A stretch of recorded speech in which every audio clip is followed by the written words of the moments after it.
Hello. Welcome back. Last night, my daughters and I, my older daughters, stayed up late to watch Crouching Tiger, Hidden Dragon. I don't know if you've seen this movie. In our family, so my wife and I speak Chinese, not like perfectly.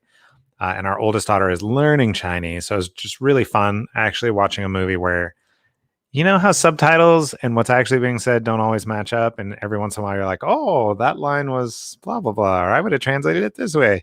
That's always fun. Even Allie, she's saying, caught some. She's sitting on the couch, which she sometimes does for our readings. Um, yeah, so that was exciting. I don't know what you guys are watching recently, but I'd sure be interested to know if you have any feedback on what movies or shows or whatever you've been watching lately. I did watch Captain America. Which one? The Winter Soldier the other night. And the whole time, all I was thinking was, that's a shoulder injury. Oh, that guy's arm's going to hurt. Oh, he's going to have a limp the rest of his life. It's hard when you start getting old. All you can see in these movies is how beat up everyone's getting. The Scales family says, hello. Hello, Scales family.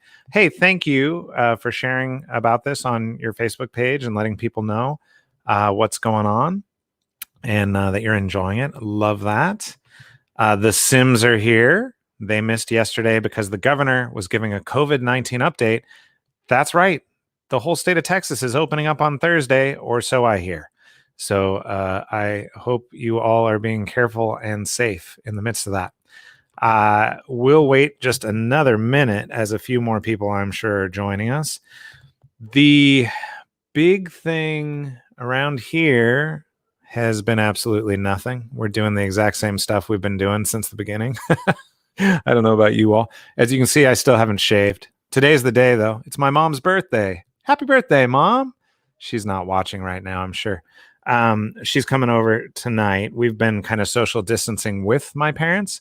So they're coming over tonight. We're making homemade gnocchi with halibut, fresh halibut. The halibut is on like crazy sale right now. It's usually $25 $25 a pound, and we got it super cheap. So we're gonna eat that. Don Pape says, I'm here so you can start. Traffic was a bear. Don Pape. Welcome, Don. Don is a good friend, and he is the publisher at Nav Press. So my book, Good News for a Change, exists because Don kindly acquired it. So, and he's just a delightful person in general, and he loves books maybe more than anyone I know. This guy always is reading a book and always has a good book suggestion. So if you want a book suggestion, tag Don on Facebook and let him know that you're looking for something. The Scales family says the Met is sharing operas on their website. We watched one this weekend, and I've actually seen 4 in the past 3 weeks. Wow. I would like to hear more about that. I have never seen it. Well, I've seen Chinese opera, but I've never seen American, or I guess they're not American. I haven't seen a Western opera. So I'd be very interested to hear about your experience. And then our old friend Lily Me says, hello. And Don says, but you were doing the gnocchi for your mom's birthday, not for the halibut.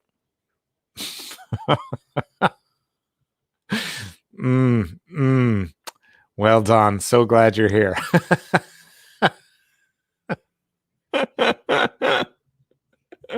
Okay, let's get into our chapter. We're reading chapter number 16 today, which has some favorite moments for me in it. As you know, what's happened so far is that Madeline Oliver has a terminal lung disease, which a magical being from a race of people called the Elenil comes. His name's Hanali.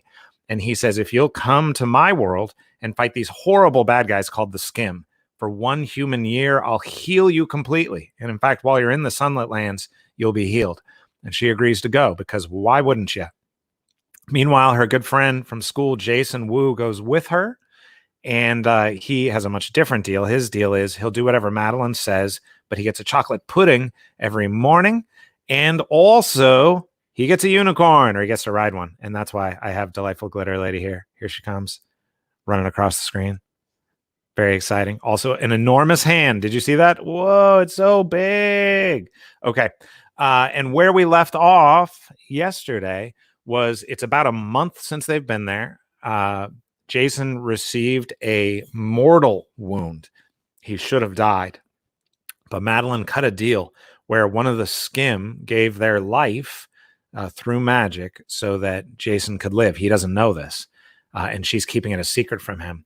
And at last, it's day 28. The people of the Sunlit Lands are on a lunar calendar, which doesn't make a lot of sense given that it's always sunlight in the Elenil portions anyway. But it's day 28, which means they've been there a month, which means they're graduating out of, they wear all white so people know that they're newbies. And then what's about to happen is what they call the bidding. And that's the time where all the new folks come together and the Elenil decide who will you live with, who will you work for your year or however long your service is, and kind of what is the exchange there. So it's like a what do they call that in the South? There's like that party where everyone comes and you kind of show off. Here are all the young single women, and here are all the young single men. It's like that. I had never heard of this until like a year ago when my friend from the South mentioned it. We don't do that here where I live. Anyway, that's where we left off. And where we're starting today is with the beginning of the bidding in chapter 16 of the Crescent Stone. Here, let me just remind you too, before we get started, this Friday, I want to make sure you know that our friend Jen Reese is going to be joining us at our regular time to talk about her book, A Game of Fox and Squirrels, which is a middle grade fantasy novel that deals with these two young women who are coming from a family where their father was harming them. They move in with their aunt, and they come across some magical creatures in the woods, fox and some squirrels, who have plans for them. And they say that if you do these various things, we'll give you whatever, a wish. If you can find the golden acorn, you can have a wish to do whatever you like. And of course, the youngest of the sisters is planning to find it so that she can go home. It's a great book, really interesting. So that'll be Jen on Friday. But meanwhile, we should get started on the Crescent Stone, chapter 16, The Bidding. Here we go. Has your boon brought you happiness? The peasant king asked. From Ronaldo the Wise, a skim legend. The tattoo on her wrist was growing. There were times Madeline could see it pulsing on the edges, small tendrils curling outward, moving farther along her wrist, snaking toward her palm. It was nearly 2 inches wide now. She kept it covered, a surprisingly easy thing to do here in the Sunlit Lands. She hadn't mentioned it to Jason. She had been about to, and then he whipped his gloves off to share some theory of his that the designs in the tattoo reflected the magic one used it for, and she saw how thin and delicate his tattoo still was. For some reason, it gave her pause. It made her nervous to share with him. Every day, Madeline woke up alone, staring at Shula's perfectly made bed. They still hadn't found Shula or the guy who could fly, Diego. The skim hadn't returned to battle since the night they took Shula. And although the Elenil knew where the skim lived, knew where the army had gone, there was no sign of her. The Knight of the Mirror had ridden out 2 weeks ago looking for her and had returned yesterday empty-handed and grim. It made it difficult to celebrate today, which is what Madeline was supposed to be doing. She had chosen a sky blue dress. The collar came just to the hollow of her neck, and the skirt fell nearly to the floor. It had half-length sleeves, but she had matching gloves to pull over her arms. It was a relief not to wear all white, but she was nervous about the day. She had been told what to expect by Mrs. Raymond. There was a sort of market, and Elenil citizens would mill around meeting the new arrivals. My daughter is listening to something on her phone and is now embarrassed. Oh, you were listening to me. She was listening to the live cast on Facebook accidentally. So you were hearing my voice from over there. Okay. Back to Madeline's dress. No, back to the market. There was a sort of market, and Elenil citizens would mill around, meeting the new arrivals. People would propose to take humans like her and Jason into their households. This was called the bidding, though no money exchanged hands. This would define what their role would be in the Elenil city and where they would live. Mrs. Raymond's dorm served as home only to new arrivals and human soldiers. If she was taken into an Elenil house, she might be changing linens, serving food, or caring for gardens, or helping the Elenil with her own duties, which could be a position of high status. If Galenia, for instance, took Madeline into her household, people would treat Madeline with enormous respect. Galenia had implied more than once that she was considering it, which caused Honolly to hyperventilate, imagining all the wonderful balls and parties they would be invited to attend. He would get a great deal of honor as a result of having been the one who chose Madeline and brought her to the sunlit lands. However, the idea of living with Galenia distressed Madeline. Every time Madeline was with her, she couldn't help but remember what had happened with Night's Breath and Jason. She couldn't help but remember that she had been the one who made the decision, the skim's life for her friends. She hadn't told Jason, but he knew something was wrong.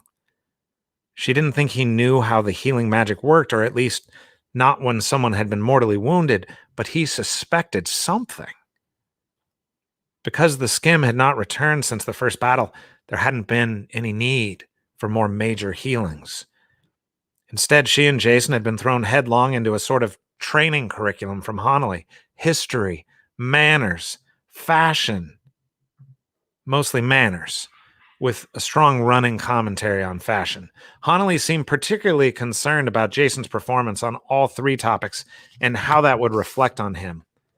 They had time for other things too. She and Jason had spent some time with his roommates when their schedules matched up, which wasn't often. Madeline had been loaned to Galenia more than once for an afternoon to assist in healings of illness and minor injuries, which largely meant doing precisely what she was told. A few afternoons had been spent walking in the market or standing on the city walls with Jason, but mostly they had been kept busy, focused, and overwhelmed with fatigue.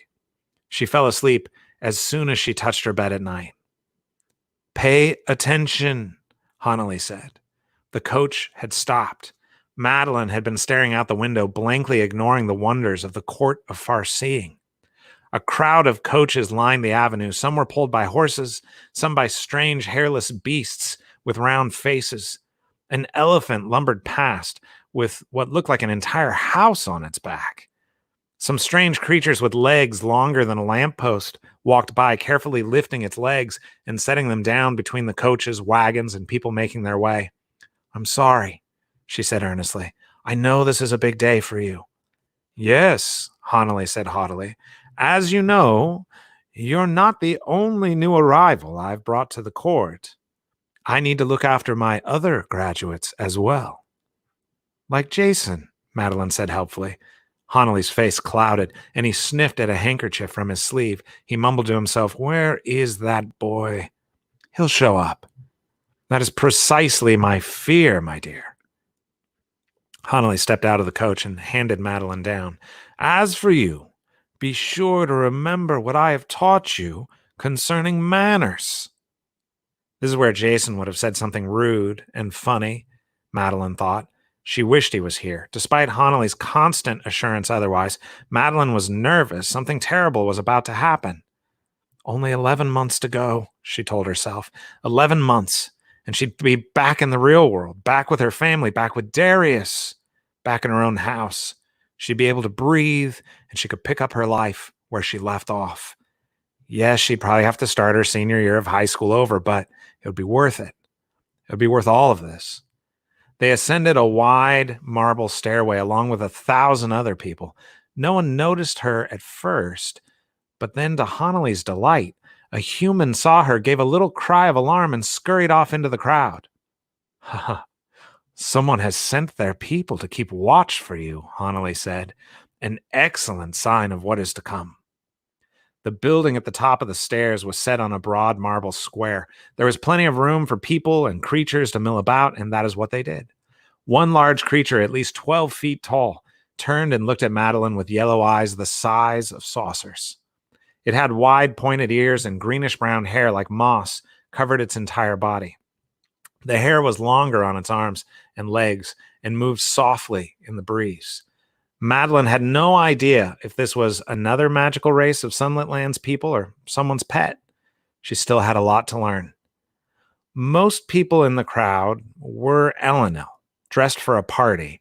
Strange, oversized hats, shining gowns, and canes seemed to be the prevalent style. Hanali wore a long red jacket that buttoned to the waist, then opened in an inverted V, the tails dragging on the ground. He wore black pants beneath that and tall black boots. He didn't wear a hat.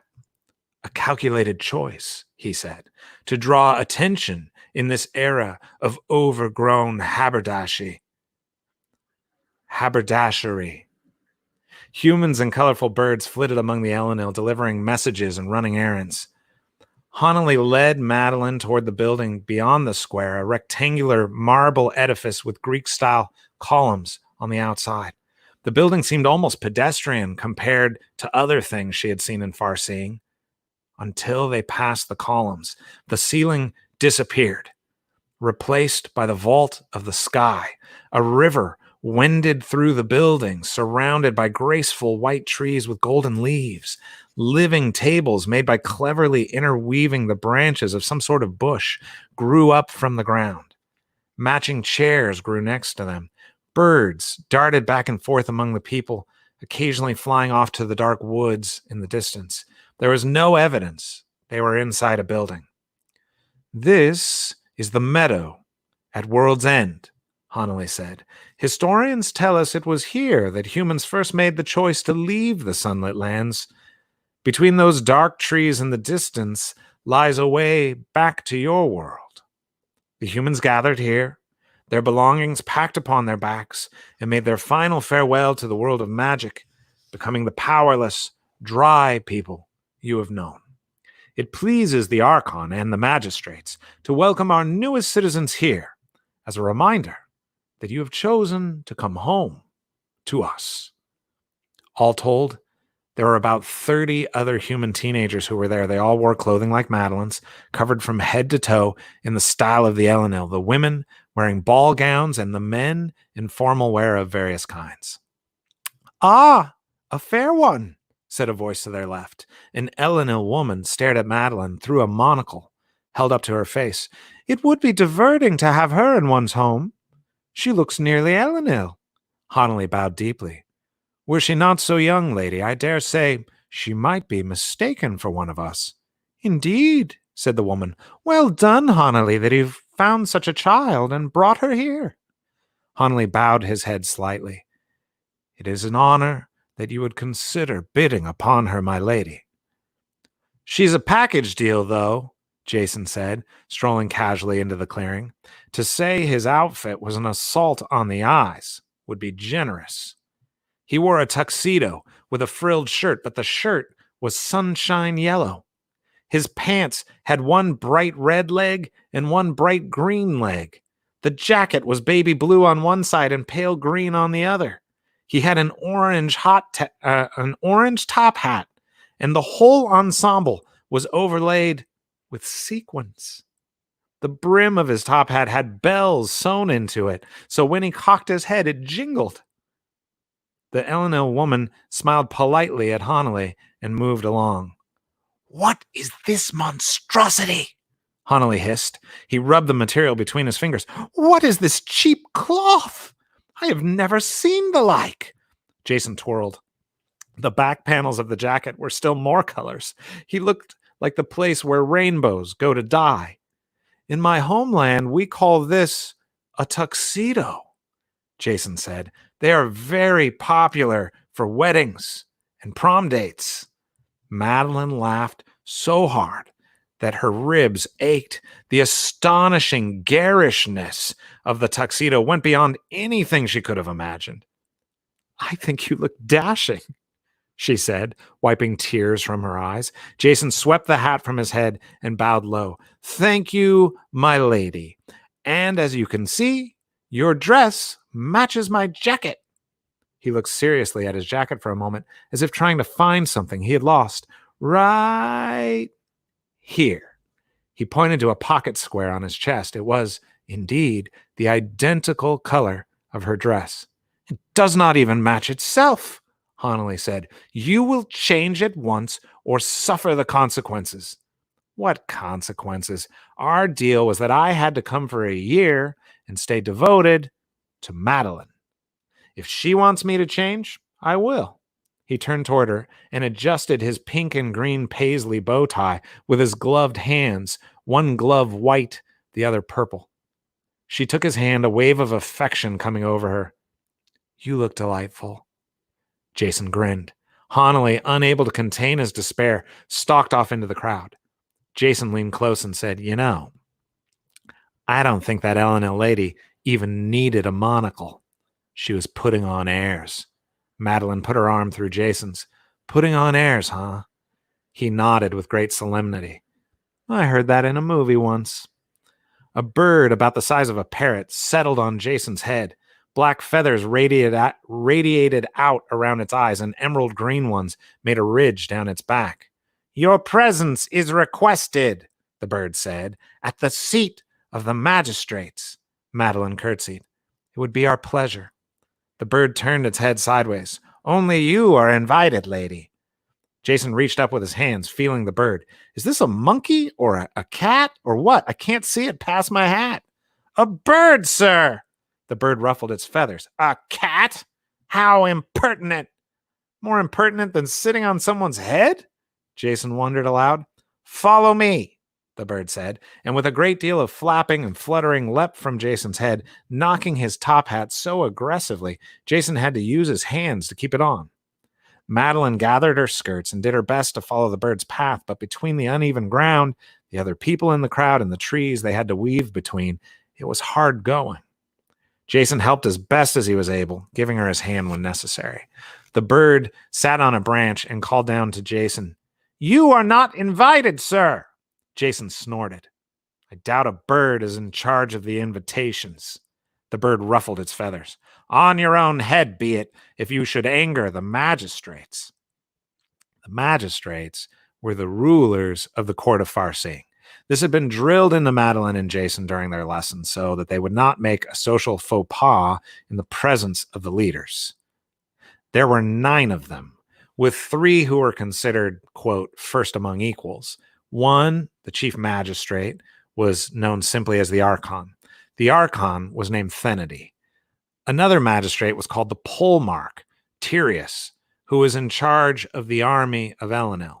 Then lastly, there was the Basileus, Prinal, who oversaw celebrations, rituals, and remembrances.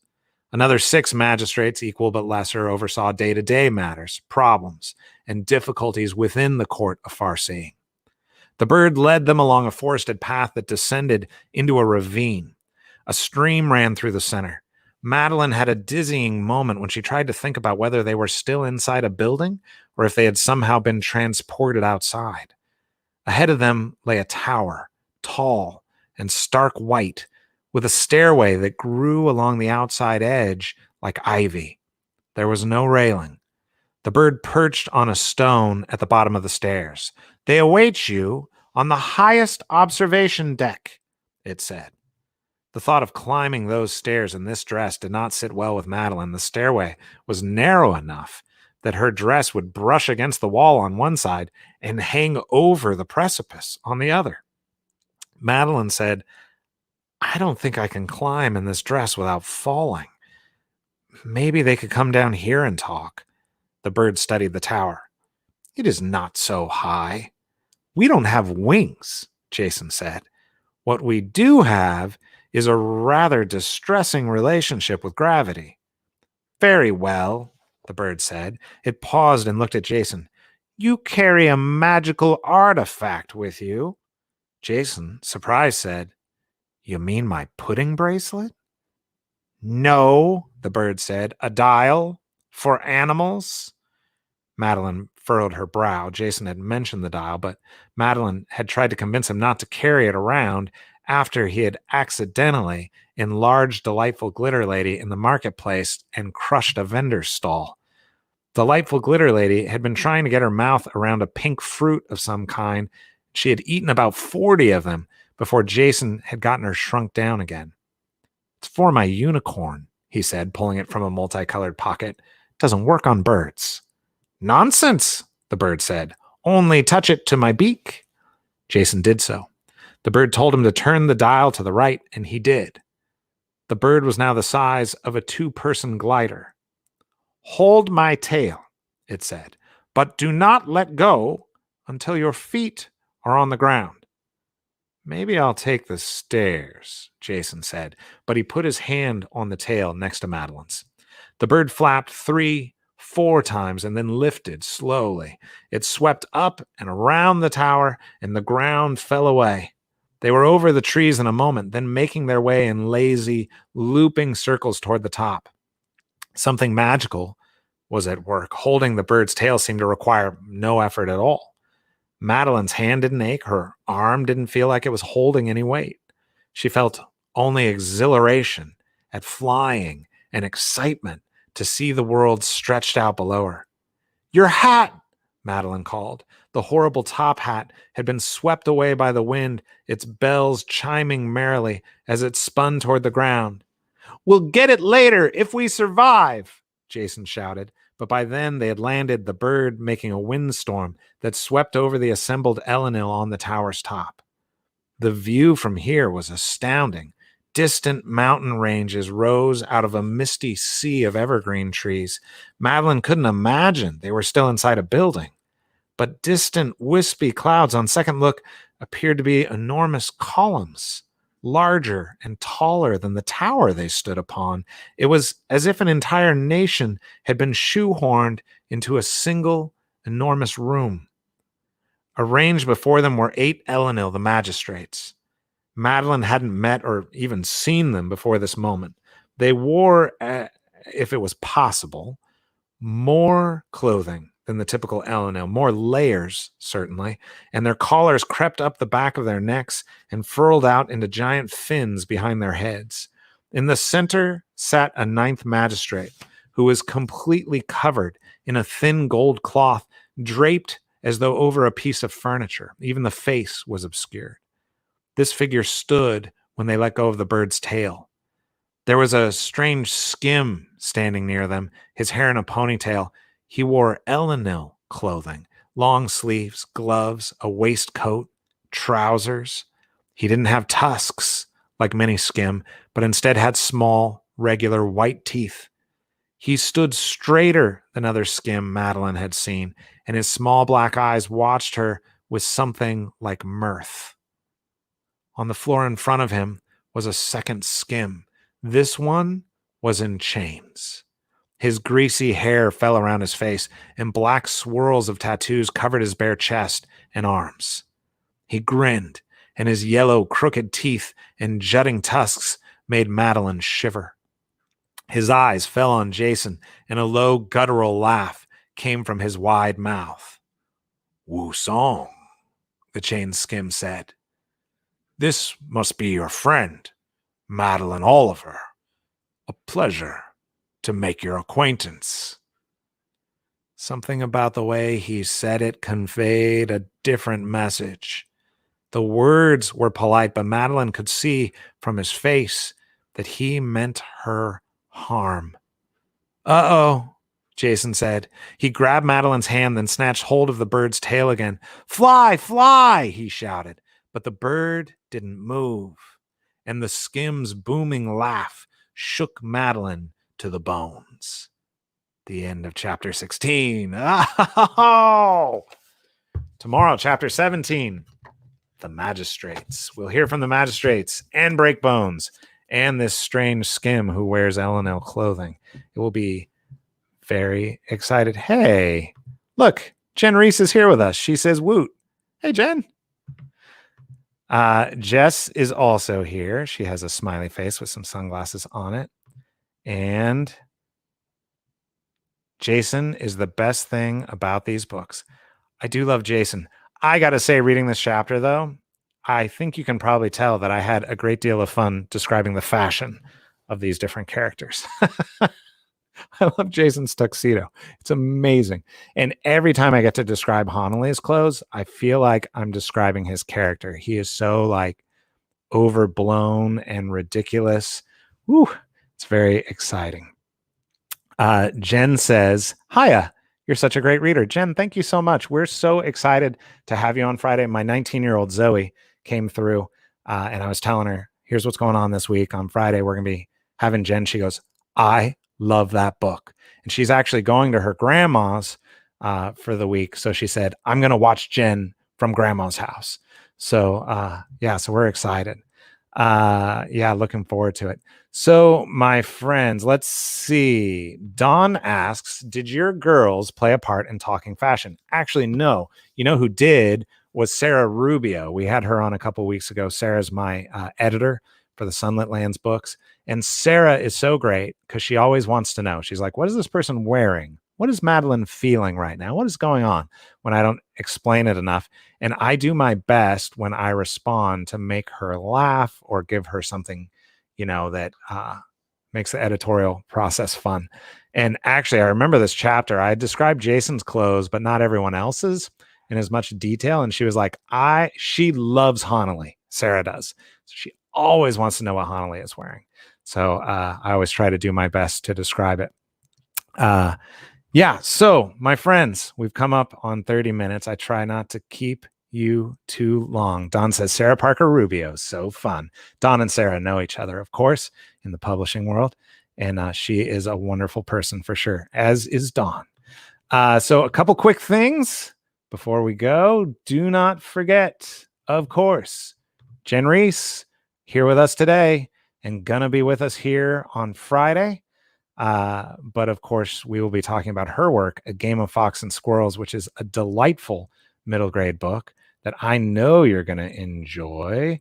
And then, of course, let us also not forget, in addition to Jen being here, 1 p.m. Friday, Pacific time, Tyndale Tyndale.com is still taking orders for my books and any of the books they publish right now. So if you're finding in some places that Crescent Stone is sold out, which it is in a couple places, you can still get it at Tyndale.com.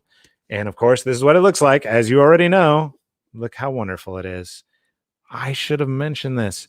I love the hardback, but the paperback is printed on like glittery paper. It's amazing. Not the cover, not every page, but it makes it shiny. It's called pearlescent paper. It's amazing. I love it. Of course, the Crescent Stone audiobook is still available. Read by Natasha Sudek, who's amazing. She actually got an award this year for her reading. That's on oasisaudio.com. And as always, every time you leave a comment, every time you like, whether on Facebook or on YouTube, it changes things so other people can find this, which is great for me. It's a big favor to me, and it's a big favor to your friends who are looking for something to do for a half an hour every day. And as always, if you subscribe either at youtube.com/Matt Mikalatos books or at facebook.com/Mikalatos books, you'll be able to find this content. I do try to share it most days out on Twitter and on my personal Facebook, but I do miss sometimes. So feel free to subscribe if you get a chance, and feel free to. Please do.